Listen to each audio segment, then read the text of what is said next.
Tapi berapa banyak wong dengar takwa tapi tidak paham apa makna takwa.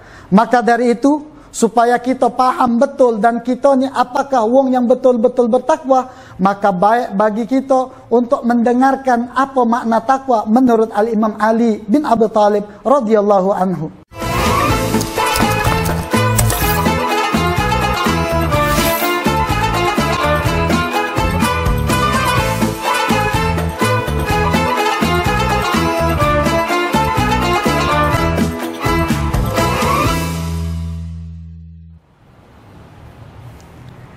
Assalamualaikum warahmatullahi wabarakatuh.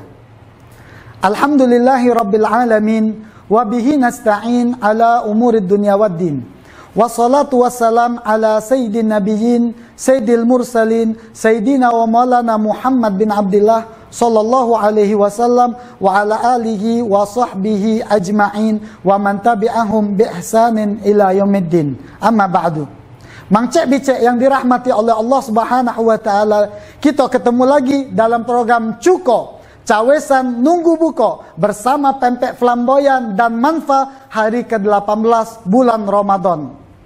Mangcek-bicek yang dirahmati oleh Allah Subhanahu wa taala, alhamdulillah bersyukur kita kehadirat Allah Subhanahu wa taala atas segala rahmat, nikmat serta berkat yang banyak Allah bagi kepada kita semua. Khususnya nikmat yang tak pacak kita pungkiri dan harus kita syukuri adalah dari 2 bulan yang lalu kita berdoa yang diajarkan oleh baginda Nabi Muhammad sallallahu alaihi wasallam. Allahumma barik lana fi Rajab wa Sya'ban wa balighna Ramadan. Ya Allah, berkahilah kami di bulan Rajab serta Sya'ban, sampaikanlah kami di bulan Ramadan. Dan sekarang Allah ijabah doa tersebut, kita rasakan atmosfer luar biasa daripada bulan Ramadan ini. Semoga tahun ini kita tambah taat, tambah soleh, tambah bertakwa, dan yang paling penting ibadat puasa kita diterima oleh Allah Subhanahu wa taala. Amin ya rabbal alamin. Mangcek-bicek yang dirahmati oleh Allah Subhanahu wa taala. Allah Subhanahu wa taala berkata, A'udzu billahi minasyaitonir rajim. Bismillahirrahmanirrahim. Ya ayyuhalladzina amanu kutiba alaikumusiyam kama kutiba alal ladzina min qablikum la'allakum tattaqun. Wahai orang-orang yang beriman, sudah diwajibkan kepada kalian semua berpuasa sebagaimana orang-orang terdahulu, agar kiranya kamu ini menjadi orang yang bertakwa.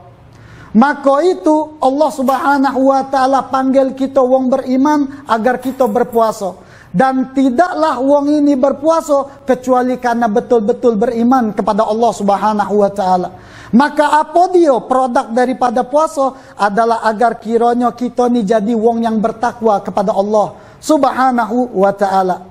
Maka itu kita sering bagi wong muslim ketika solat Jumat sering nian dengar khotib untuk ngingatkan kita, nyadarkan kita supaya kita ningkatkan takwa. Tapi berapa banyak wong dengar takwa tapi tidak paham apa makna takwa. Maka dari itu, supaya kita paham betul dan kita ni apakah wong yang betul-betul bertakwa, maka baik bagi kita untuk mendengarkan apa makna takwa menurut Al-Imam Ali bin Abi Thalib radhiyallahu anhu. Kata Al-Imam Ali bin Abi Thalib radhiyallahu anhu, takwa itu punya 4 esensi. Esensi yang pertama daripada takwa adalah al-khauf bil jalil, rasa takut kita kepada Allah Subhanahu wa taala. Wong yang puasa haruslah bertakwa karena takwa adalah produk dari puasa. Maka kalau dia puasa, dia takut kalau puasanya itu tidak diterima oleh Allah. Dia takut kalau tangannya ini melakukan hal yang diharamkan Allah. Dia takut kalau matanya jingok suatu hal yang diharamkan Allah. Dia takut kalau telinganya ini dengarkan suatu yang diharamkan Allah. Dia takut kalau mulutnya membicarakan sesuatu yang diharamkan oleh Allah. Kakinya dilangkahkan kepada tempat-tempat yang dimurkai oleh Allah Subhanahu wa taala. Ini adalah rasa takut, esensi daripada makna takwa. Apalagi kata Nabi Muhammad, kam min shaimin laisa lahu siyamuhu ilal ju' wal atash. Berapa banyak wong yang puasa tapi tak dapatkan apa-apa dari puasanya kecuali lapar dan haus bae. Maka kita harus ninggalkan betul dengan rasa takut kepada Allah Subhanahu wa taala. Takut nian kalau puasa kita ini tidak diterima oleh Allah. Maka itu banyakkanlah tinggal perkara-perkara yang di situ ngilangkan pahala puasa kita. Caknya kita kata Nabi Muhammad yang ngilangkan pahala puasa kita ni kata Nabi Muhammad adalah ghibah. Wong yang banyak gosip, ngomongi wong dak katik gawe. Dari sore sampai pagi ngomongi wong. Dari pagi ke sore malam lagi ngomongi wong. Kadang-kadang ada wong ngomong cek ini, kaget be kita bergosip nunggu malam. Sama be mang cek bicara itu namanya bergosip juga. Tidak dapat hakikat daripada puasa. Tidak takut kalau pahala puasanya tidak diberikan oleh Allah Subhanahu wa taala. Galak berbudi, galak bohong, besak kelakar, hilang pahala puasa. Adu domba, hilang pahala puasa. Sumpah palsu, hilang pahala puasa. Apalagi kata ulama, banyak wong yang hilangkan hakikat dari puasa. Sehingga puasanya ini jadi sia-sia. Apa itu kathratus syiba' wan num? Banyak kenyang dan juga banyak tidur. Nah kita ni kalau sudah banyak kenyang ini, hilang hakikat daripada puasa. Kita kalau buka ni, ngumpulkan makanan dari hulu ke hilir. Pempek telur besar, mie celor, model, njuk mie pulo, tekwan. Pempek kecil lah 10 ekor, bakwan 10 ekor. Es teh manis, es kacang, es boba pulo. Ngelantak kenyogalo. Kapan semayang maghrib, lacak ulo kadut budak itu. Males nak semayang. Makanya hari ini, kita cak mana caranya dengan puasa ini, ningkatkan ketakwaan kita kepada Allah. Dengan esensi pertama, yaitu rasa takut kita kepada Allah Subhanahu wa ta'ala. Apalagi sekarang wong yang banyak tedok. Sudah tedok dari pagi sampai sore. Ada budak tedok dari pagi sampai sore. Dia ni tedok apa latihan mati. Maka itu jangan sampai kita hilangkan waktu kita di saat puasa. Apalagi puasa sudah lana habis. Jangan sampai kita hilangkan amal ibadat puasa kita ni hanya sekedar banyak tedok. Apalagi banyak lagu. Hal-hal yang mensia-siakan waktu kita puasa. Apalagi gawe main slot, main judi online, habis pahala puasa kita. Apalagi main ML, main PUBG, sibuk dengan gawe-gawe yang diharamkan oleh Allah. Maka itu kita tinggalkan. Jangan sampai kita termasuk kata Nabi Muhammad cuma dapat lapar dan haus dahaga karena kurangnya takut kita sama Allah Subhanahu wa ta'ala. Lalu kata Al-Imam Ali bin Abi Thalib, esensi dari makna takwa yang kedua adalah kata Al-Imam Ali bin Abi Thalib, al-amal bima fit tanzil. Melaksanakan apa yang di dalam Al-Quran, kitabnya Allah Subhanahu wa ta'ala. Terkhusus bulan Ramadan, cak mano caranya di bulan ini kita bisa khatam Al-Quran.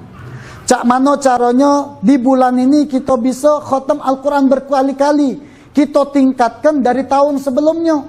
Cak mana caranya Al-Quran tahun ini bisa khatam setiap 3 hari sekali. Setiap sebulan dapat 2-3 kali. Maka kata Nabi Muhammad, Iqra'ul Quran fa innahu ya'ti yaumal qiyamah syafi'an li ashabih. Bacalah Al-Quran karena Al-Quran bakal jadi penolong bagi wong yang galak bacanya. Tetapi hakikatnya kita banyak lupa dengan Al-Quran. Bahkan di bulan Ramadan, yang bulan Ramadan ini bulan diturunkan Al-Quran, kita tidak balik dengan Al-Quran, lupa dengan Al-Quran, tidak hadir di majelis-majelis kajian di situ diajarkan Al-Quran, tafsir Al-Quran, tadabbur Al-Quran, kita lupa, kita berhayal mencari baju lebaran, kita berhayal mencari bukber. Sekarang bukan bukber, buka bersama, tapi mabar, maksiat bersama. Kadang-kadang cuma diselingi dengan buku niatnya, tetapi banyaklah maksiat, lupa dengan Al-Quran. Maka kita jangan sampai tidak dapat makna takwa dari puasa kita karena kita lupa dan berpaling dengan Al-Quran. Wal'iyadu billah min dhalik.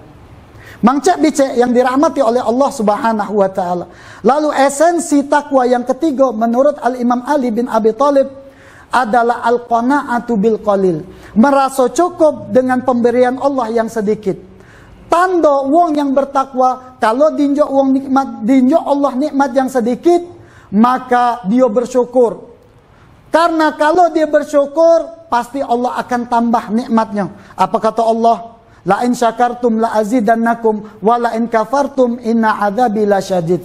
Kalau engkau bersyukur, maka akan aku tambah nikmat engkau. Tetapi kalau kau kufur, tidak bersyukur, maka sesungguhnya adabku kata Allah sangatlah pedih. Maka kalau ada orang tak bersyukur, pasti dia kufur. Kalau dia kufur, bakal tersungkur, maka dia bakal dapat azab jero kubur. Maka kita jangan tidak bersyukur atas nikmatnya Allah sebagai esensi daripada makna takwa. Khususnya kita yang diinjuk rezeki yang sedikit dan pas-pasan.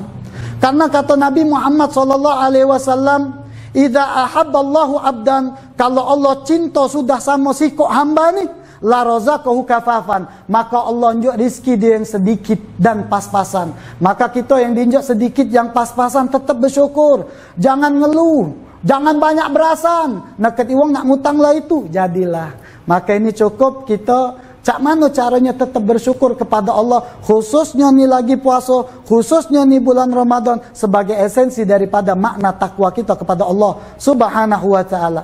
Lalu yang terakhir, kata Imam Ali bin Abi Thalib, esensi daripada makna takwa adalah al-isti'dad liyaumir rahil. Persiapan dia untuk hari perpindahan dia dari dunia kage ke akhirat, yaitu mencari bekal kage untuk kematiannya dia. Suatu kali seorang sahabat Nabi Muhammad SAW bertanya kepada Rasulullah, "Ya Rasulullah, siapa sebenarnya wong yang paling pintar dan paling cerdas di dunia ini?" Apa kata Nabi Muhammad? "Aktsaruhum dzakiran lil maut wa asyaddu isti'dadan lahu." Wong yang paling pintar, kata Nabi Muhammad, di pojok dunia ini adalah wong yang paling banyak nginget matinya. Wong yang paling banyak dan pintar mencari bekal untuk kematiannya. Karena ketahuilah kata Allah, kullu nafsin dha'iqatul maut. Karena setiap yang berjawa pasti akan menemui kematian. Maka ini puasa jadi media untuk bekal kita kaget di akhirat. Puasa bulan Ramadan ini jadi media dan wasilah agar kita tambah taat, agar kita tambah soleh, agar kita tambah takwa kepada Allah Subhanahu wa ta'ala. Amin ya rabbal alamin. Akhir kalam, saya ucapkan selamat berbuka puasa kepada ikhwan sekalian sepalembang anget, agar kiranya mudah-mudahan puasa kita ini diterima oleh Allah Subhanahu wa ta'ala. Dan kami juga ucapkan terima kasih jazakumullah khair kepada Pempek Flamboyan serta Manfa yang telah mensupport program yang sangat berkah ini. Mudah-mudahan kita akan berjumpa lagi di tahun-tahun berikutnya menambah berkah. Jangan lupa di-share dan di-subscribe. Dan juga terakhir, nyecep cuko di Flamboyan, rasanya sedep nian. Kalau nak ditambah berkah Ramadan, tingkatkan iman dan ketakwaan. Wabillahi taufiq wal hidayah. Wassalamualaikum warahmatullahi wabarakatuh.